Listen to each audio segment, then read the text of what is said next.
MUZKAST experience with Aaron and Dave. I'm a little out of sorts, Aaron. And there in the corner is Dan Streety. I don't even have a studio audience for you. My board just it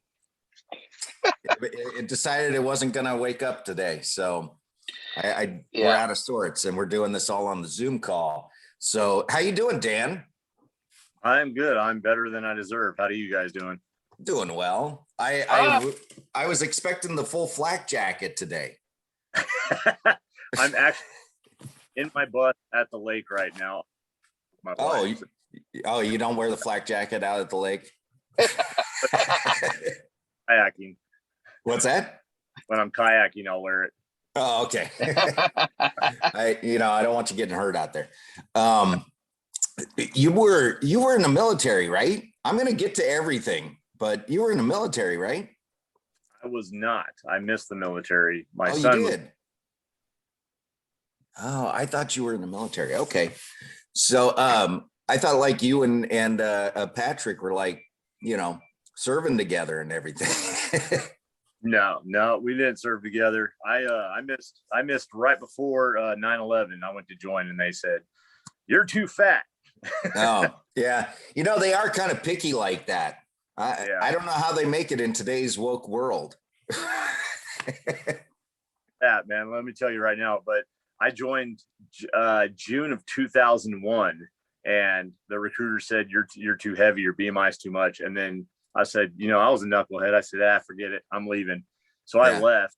And I mean, I was built just like I am now. And this right here, that's fat. I'm not getting in. Okay. Yeah. So September 11th happened, and then all of a sudden they're blowing up my phone. Hey man, we'll take you now. Yeah. Oh, you're a little late to that party, brother. Yep. Yeah, should have had me when you had the chance. You know what I say about my gut is, most women like a 6-pack on a guy, but I got a keg. And what would you rather have at a party, a 6-pack or a keg? Oh, man. Right? Yeah. All right. So you're in BRED for War. If anybody who's listening doesn't know, you're in a little band called BRED for War. And you're doing a big festival too, right? In July. Yeah. That's something that I personally put together with another guy, Wayne Nail. And for Next Level Promotions, that's our little side company deal we throw. And this will be our 5th year for Chains on Chains. So yeah, it's going to be a big deal this year. It's looking like it's going to sell out. So I'm nice. Nice. And I mean, you got a great lineup on this thing too. Sick, dude. This lineup is stacked. It's our heaviest year by far. Yeah. Some of the bands are, of course, BRED for War, and Patrick Rivers' a little band. Yeah, we're throwing 3 Days Under a Bone, so we're gonna throw them on. Yeah. And so you got a Pending Doom, if I get that correctly. Pending Doom and Wage War are co-headlining Saturday night. Nice. Okay. And then who's Friday night's headliner? Friday night's headliner is Convictions. Okay. Yeah. And don't you have a one of the San Antonio bands on, like Saving Jackie or? Yep, Saving Jackie. Yeah. Jackie on there. We have Blue Fire Horizon out of Wisconsin. We have, of course, 3 Days Under out of Kentucky. We have Brutality, which, if you guys haven't heard Brutality, holy cow, these kids are high school kids out of New York.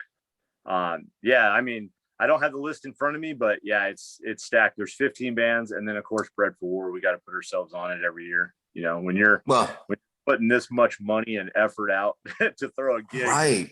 And that's the thing is, I think about it. I don't know if anybody else does, but we go to a pretty big festival out here in Sacramento called Aftershock, and I think about it every year that I go, man, everything that must go into just putting on a festival.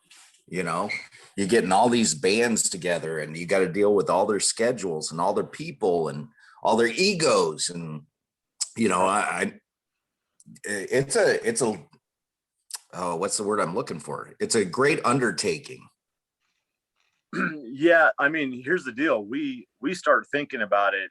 We start thinking about it in August every year. We put it together in July. We get done. We start thinking about it in August. We start taking the band submissions in November. And then from there, it's, you have production, you have bands, you have band scheduling, you have, like you said, the egos that come with it. I'm very particular about the bands that I put on this show because we're a ministry, number one. And, of course, faith-based. I want good bands who are professional, number two, but I don't want the egos. I mean, there's a lot of bands we've played with all over the place that I'm just like, I know those guys personally. I know how they are behind the scenes. I'm good. But everybody that we've ever had at Chains Unchained has gone through some sort of vetting process. Either we know the guys, we played with them on the road, or I've spoke with them and, felt them out, or we've had referrals from other guys and stuff like that. So yeah, I'm this is my baby and I'm really protective of this festival. And yes, it gets very expensive because guys travel. I mean, and gas is not cheap. So. Yeah. Oh, not nowadays, especially. By the way, watch out for that band Faithhead. They got huge egos. They can't fit their heads in the door. Yeah. Yeah. Those guys are nuts. Now you're doing a what? 2 weeks? 2 weeks tour with Faithhead and 3 Days Under. Yeah. That's I booked that tour. We all play together. We've known each other for years, and we've never played lots of festivals and stuff like that. But I threw that together and said, "Hey guys, what would you think about touring?" And that was back in October. We kicked it around, and everybody was like, "Yeah, let's do it." So Faithhead, 3 Days Under, a little 2-week run, and that's going to start the 14th of May in Dayton, Ohio. Cool. Yeah, that's a great show. That's a good lineup, man. I'd love to see Faithhead and BRED and 3 Days Under. That's a good night. Let's throw a show out in Sacramento, man. Let's make it happen. We got the venue for you. It's called Goldfields. We just got to make it happen. Or even that place out in Vacaville, Aaron, where the guy said he wants to put on shows every week. Yes, true. Every month. Yeah. And so how did Bread for War start? I know you've probably been asked that in different interviews, but our listeners, how did this all start for you? I grew up in the metal scene in Southern California. I grew up in Pomona, California. And then eventually, when my early 20s, I moved to Sacramento. And I lived in Sacramento for a while. And I was just running wild, man, far from God. And eventually, I wound up moving out to Missouri in the middle of nowhere. And let me tell you, man, I live in the country. I got a little 5-acre plot. There's nobody out here. But what had happened was when I was 31 years old, I'd overdosed for the last time. I wound up in the hospital. And when I came out of the coma, came out of the hospital, I checked myself into a 1-year faith-based recovery program and stayed. I had nothing. I lost everything. Long story short, people started telling me about God. People started telling me about Christian music, Christian metal. And so I graduated the program, and a couple of years later, I'm scrolling through Craigslist, man, believe it or not. And there's some band. I've been drumming for 25 years at this time. There's some band looking for a front man. And I was like, I cannot sing, but I will try to drum. So I go to this, I walk in thinking I'm going to take the drumming position. How arrogant of me. And they go, no, we need a front man. I give it a shot. I'm the fourth guy. They said, you're the dude. And from then on out, let's go. And God took over from there, man. And so that was 7 years ago. And here we are just screaming and yelling at people and having a ball. Was that the same band? Same band. Oh, wow. I thought you were going to tell me it was a different band. And then you liked the being the front man and you started your own. But isn't it crazy how things, if you look back upon life, how things fall into place, hindsight 2020 and everything, but you can see what was going on, and it's like God said, you're a drummer, but you're not a drummer. We're going to make you a front man. Oh, we're going to do this and that. And you don't know what the plan is. You're along for the ride. Yeah, dude, it's weird because like we were talking earlier about me being in the military, I had my chance. I was going to sign for 20 and I was ready to go, but God's like, no, you're not going to go. September 11th happened. I don't join the military. I stumble for the next however many years until I wind up where I'm at now. And it's just, it's odd looking back, kind of just stopping for a second and see how God was like, you're not going to do this, or this. You're going to be screaming and yelling at people. And I remember when I was in that faith-based program, this older lady walks up to me and she just looks at me and she goes, you're going to be speaking in front of people one day and preaching to them. And I'm like, you're nuts. You're crazy. Yeah. I don't like talking to people, you know. And she goes, no, you're not going to be a pastor, but you're going to be speaking in front of large crowds. And I just kind of took it for what it was, and one ear out the other kind of thing, but it never left my mind. And now looking back, I'm like, it's kind of prophetic. And here I am, right, hundreds and sometimes 1,000 people telling them about God and just in my heart and what he's done. And here we are. It's amazing to me, kicking, you know, sitting back going, wow. Sometimes you got to bump your head for so many years until God can get you ironed out and then go, now you and I have. Well, even with, I should say, you know, the overdosing or, you know, whatever anybody's history is, it's almost like God went, okay, well, I'm going to let him go for a little bit and make these mistakes and learn from it. And we're going to come back to, it's like putting the pie in the oven. It's like, I'll come back in 20 minutes and see how it's doing, you know? I definitely had to bake for a little while. Okay, longer than 20. Yeah. But, so now you got this little band, Bread for War, and you've been doing that for 7 years, you said? Yeah. 7 years. And I mean, we don't do this full time. We all have normal jobs, wives, kids, stuff like that. Right. But is there any, over the last 7 years, I mean, is there any one particular, you know, live that you touched or something like that? Someone came up to you after a show and just went, wow, you know, my life has changed, or that ever happen? It happens all the time. But here's the cool part. Over 7 years, I've got story after story, and I'm not going to bore you with them, but God has done it, not us. I just want to reiterate that it's never about us. But there was one that sticks out to me in particular. I mean, I've seen my son come to the Lord. I've seen countless kids, countless people.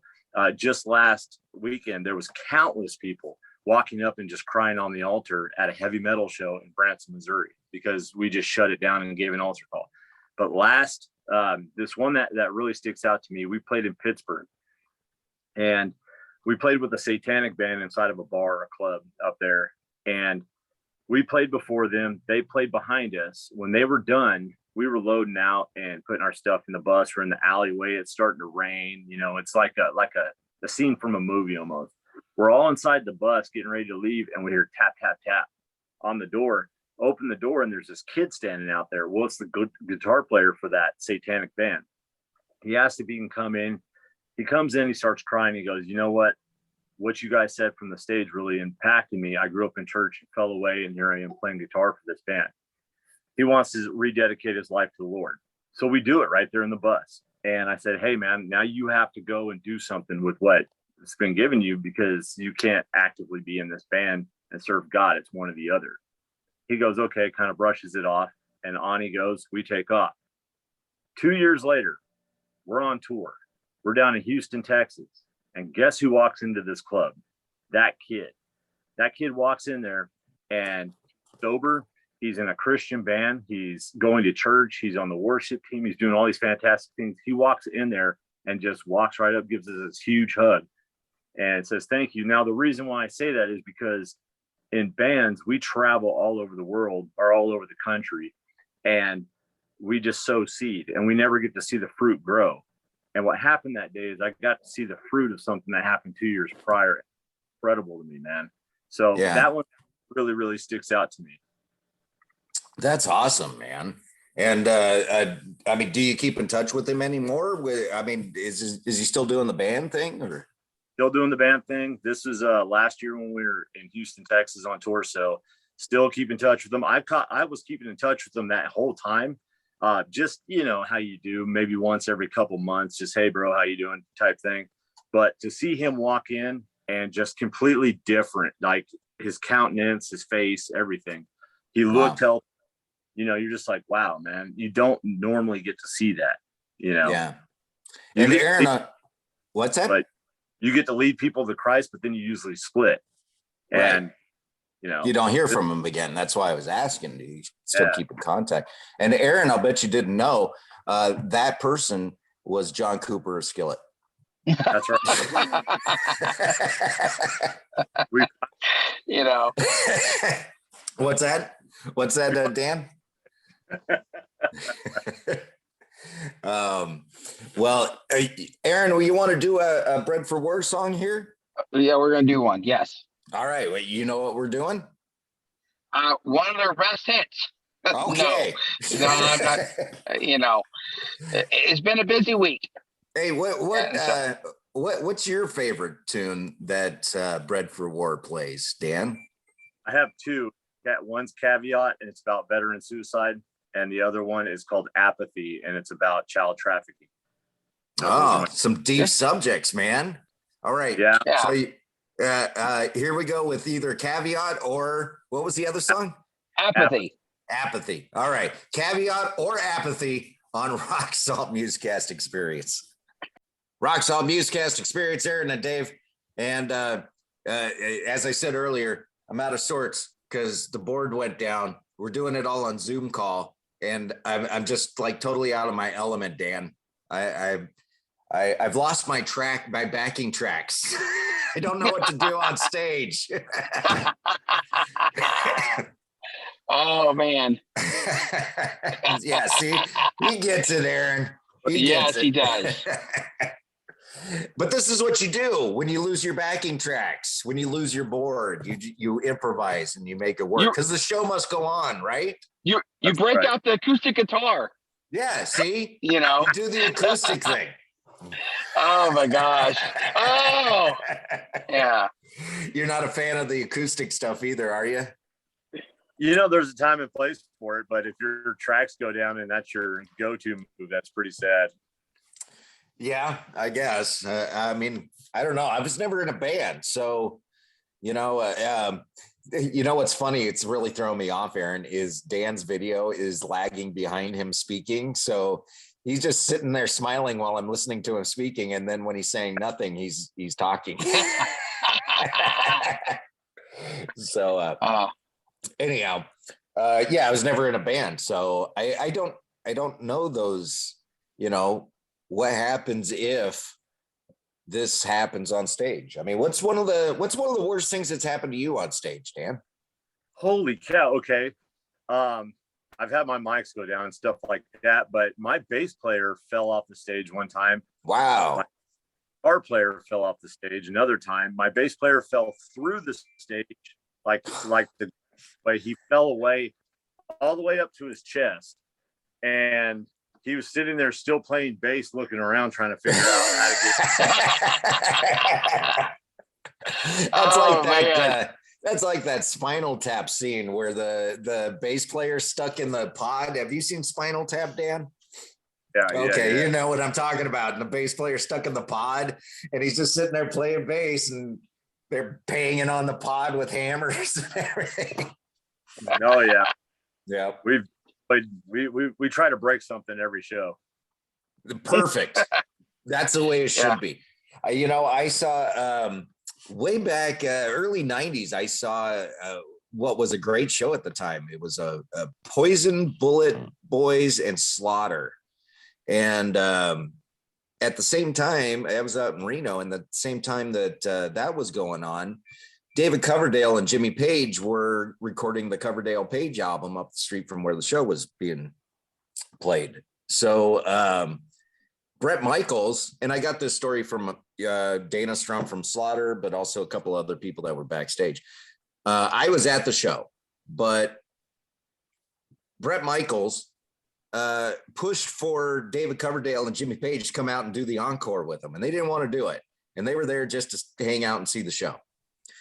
But they did it anyways. And Jimmy Page strapped up with one of Brett's guitars and came out and started playing some Led Zeppelin song and walked directly off the stage. It was like a Wile E. Coyote cartoon where he steps off the side of the cliff and he hangs there for a second and then he goes straight down. Yeah, that's what it was for Jimmy Page. And he was not happy. You could see he was not happy. And apparently he bruised his ribs and stuff. Yeah, it was pretty bad. So, well, I don't know anybody that falls off the stage and are happy, Dave. Yeah, no, he was, no, like, well, but on the other hand, I saw Offspring and his mic went down and he continued singing the song into the mic, but you couldn't hear him. So there you go. Obviously, he's not lip syncing. And it went on for like almost a whole song. And that's where I don't think I have a big ego or anything, but that's where my ego would kind of take over and I'd be really upset and yelling at the sound guy. But he did it really professionally. He just sang the whole thing. And, they took a little break in between the songs and came back and finished it. Didn't even acknowledge that it happened. Yeah. Hey, Dan, you said your two favorite songs are Apathy, or two of your favorite, or Apathy and Caveat. Who does the writing for most of your work? You're the band. As far as lyrics, it's me. And then, of course, the music. Okay. So what's the collaborative input on new material? Is it like you write down the lyrics and you bring it in and I don't know the rest of the guys in the band, but one of the guys in the band goes, "Oh, I got a good lick for that," or "Check out this riff," and we can put it to that. Is that the way it works, or how does it come together? How does the song come together for you? We live about 180 miles from one another, so getting together in the room, we all come in with ideas. Usually, I have an idea for a song. And I'll approach the band, throw it out there. But for the most part, the two brothers, Bill and Justin, will hammer out some licks, throw down some drums, throw down some guitar. They'll work it out. And then when they have it 70% finished, they'll kick it over to our bass player. Our bass player will get some ideas, and then they'll kick it over to me. And when it's getting to be kind of a song, we'll go inside the studio or the recording wherever we're rehearsing at the time, and I'll throw lyrics on it, and then from there it just builds. But I mean, being so far away from one another, it's you have 3 months, 4 months before you see the guys again, right? And then when we're there, it's we hammer them out. We don't play around. It's pretty much, the music's pretty much put together at least 3/4 of the way before I even get in there with lyrics. Wow. And then I kick ideas back and forth and go, "Hey, change that, move this, let's do that. What about this?" And then it becomes a song. But it's very collaborative, right? I mean, it's all of you guys with input. We're 4 equal partners with no outside influences. So it's 4 guys, right? Their parts and everybody. Dude, I've never been in a band that has been this simple and this good and this tight ever. I mean, everybody gets along. Everybody's wives are on board. There's no drama. There's no frustration. We've never fought. It's just, man, it's so easy. Yeah. To be in. Yeah. And that's a nice situation too, and not saying that it ever would, but man, if you ever had somebody that suddenly started bringing drama in, you could need to weed that out real fast, because if you got a beautiful situation where everybody's getting along and it's working for you, you don't need something like that to drag you down. Yeah. I mean, I would go on tour with these guys just to hang out and not play. I mean, we get along so well. We have so much fun, and just beautiful thing, like you said. So there's no drugs, there's no drinking, there's no mess around on each other's wives. There's none of that crap that comes with being in a band. I mean, we have when it comes to anytime we go anywhere inside of the club, we go 2 by 2. We're allowed women on the bus. That's absolutely, we have very strict rules when it comes to that. Well, I guess Bread for War is not the band for me because if I'm in a band, I'm all about doing drugs and drinking and fooling around with other people's wives. I mean, I thought that was what it was about, brother. Yeah. I'm making jokes, of course, making Trust jokes. me, there are Christian bands that are doing that. Trust me. Oh, don't get me started, Dan. Oh, man. You know what? You, me, and Aaron and Rivers. Yeah. We need to have a talk about that one. That's some good subject matter right there, because I have all kinds of feelings about that. And it's interesting that you bring that up, because this popped into my head right at the beginning of our interview, and I don't know why, but here it is. Everybody going on about Dave Mustaine being a Christian now. Have you heard this? Dave Mustaine from Megadeth is now a Christian. Yeah. Okay. I do not ever question someone's faith. Okay. That's not my place. Okay. If you say you are, so be it. You are. Although, what's that verse? You'll know a man by his fruits. You should know them by their fruit. Thank you. I don't know. Megadeth is its own entity. It's like going to a job, and I don't work for a Christian job. You feel me there? You know what I'm saying, Dan? But at the same time, I haven't really seen anything from Dave going, hey, you know what? I'm a changed person. He may have. I don't know. I haven't seen it. But what do you think about this? I seem to think that in this day and age, and I see it ramping up in this day and age, that it is almost becoming, in a band sense, the chic thing to do to call yourself a Christian band. Okay, here's what I think about all that. I've seen Dave on interviews being open Christian. He's not playing certain songs because of the lyric content that used to be in it. But here, like you said, Megadeth is not a Christian band. He is a Christian. Breaking Benjamin is not a Christian band. There are Christians in the band. Korn is not a Christian band. There are Christians in the band. When you go to a Korn concert, a Megadeth concert, a Breaking Benjamin concert, you are going to get what you paid for. You're going to get a performance from a non-Christian band. When you go to a Bread for War show, we're openly Christian. You are going to get ministered to. There's nothing that's not going to happen. Now, these Christian, to flip it on you, these other Christian bands that fly the flag of Christianity, they will literally water it down to sell tickets, to sell merch, to sell CDs. I don't care about any of that stuff. I care about the gospel. God's my provider, not a man. And there are literally bands that are doing that, that'll say that they're a Christian band, and then they won't say a thing about Christ. They'll go off stage, they'll drink, they'll cuss, they'll do all these secular worldly things, but they will not carry themselves as a Christian. So, which that's a wolf in sheep's clothing to me. Yeah. So, well, Aaron and I were at a festival a few years back, and Aaron saw me visibly angry, and he was like trying to calm me down. Like, this is not. I'm not saying that you were downplaying it, but that this was not something for me to be this angry about, because it wasn't my business. But I was really angry that we had just watched his band, and I don't remember who it was, but we had just watched his band. They were young guys. And when they got off the stage, they were out there flirting with the girls, the teenage girls. And I went, this is just wrong.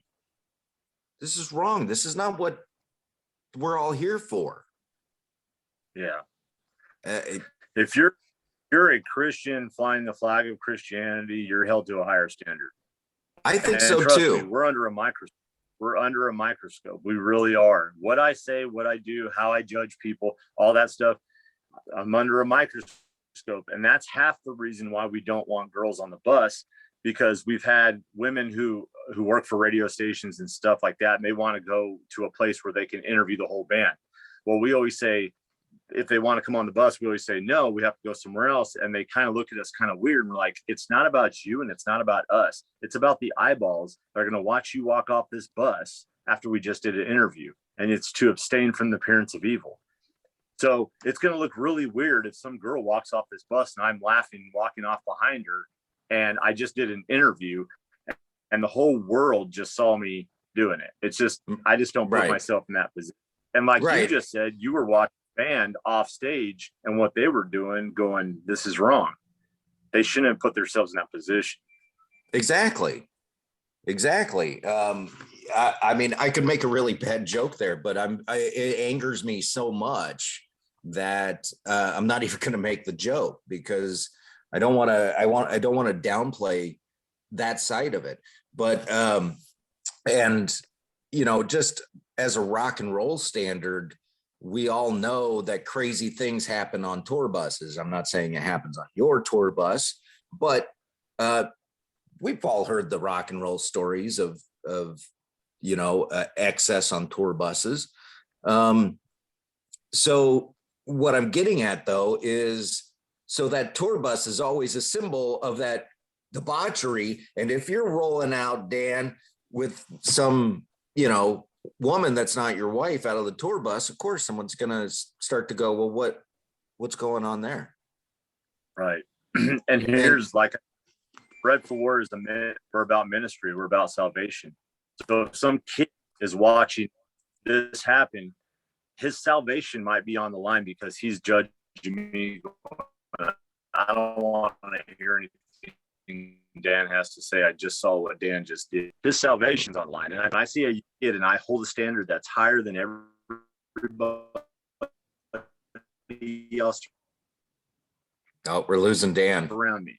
And that kid sees her know about this Christ, and then I get to introduce him to Christ. It was all because of the things that happened up until that point, including not letting that girl on the bus, including not drinking, including not cussing. Thus, his salvation hangs in the balance, and that's very serious. Yeah. Well, and Aaron, who was that politician? Was it Mike Pence that would not do an interview or anything without his wife present? Was that Mike Pence? Yeah. Mike Pence, yeah. Yeah. And, you know, the media was like making fun of him and skewering him over this. And I went, what's the problem with this? The guy wants to be transparent. I mean, he wants to be transparent. That's really what it comes down to. And isn't that what we want from our politicians, is to be transparent? This dude's being transparent. He says, I don't go and put myself in situations where anyone can say that something happened that shouldn't have. Yeah. Why is this a problem? Yeah, exactly. Because to tell you, God comes first. My marriage, my wife is number 2. My band's way down here. So my most important thing next to God is my wife, and what my wife thinks and what everybody else sees. That's way before a band. So I don't care what people think about me not having women on the bus and not doing interviews off to the side with some girl. My wife's way more important than anything that has to do with it.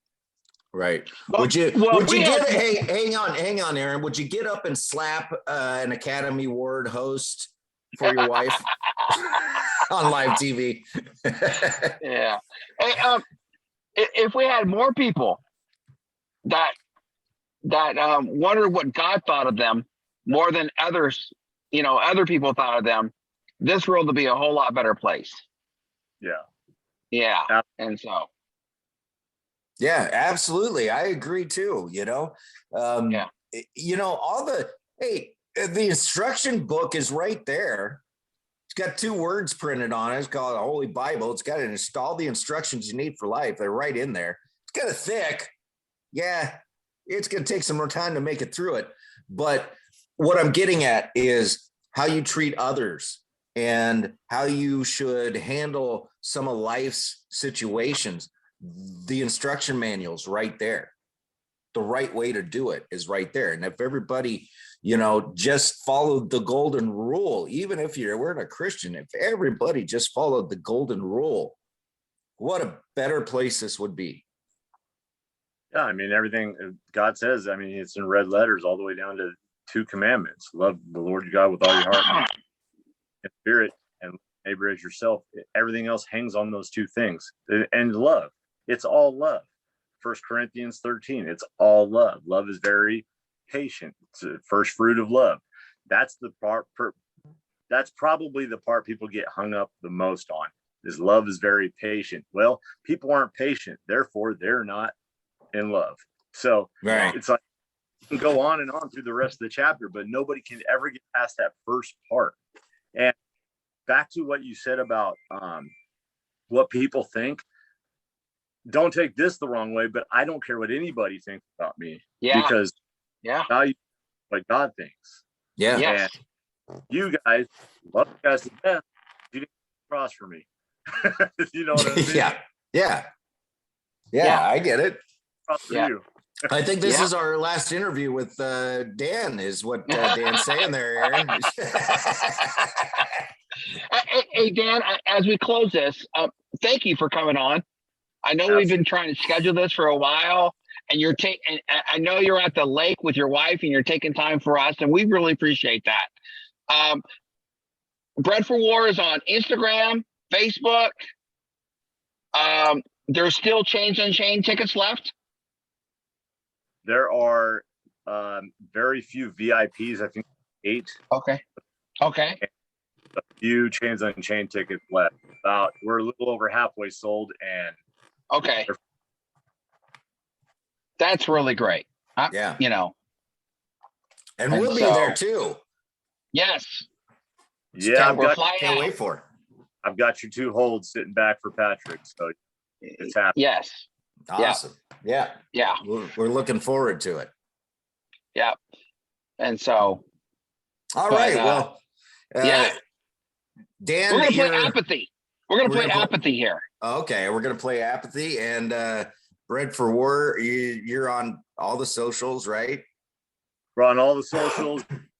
Go to www.bread4.com, and there's on there. We take 10% of everything that we sell, and we give it to a veteran in need at the end of the year. We've done that since the beginning of the band, so that's just what we do. We're not about us, we're all about Christ. So we don't charge anything, so let's make something happen in California. We're due.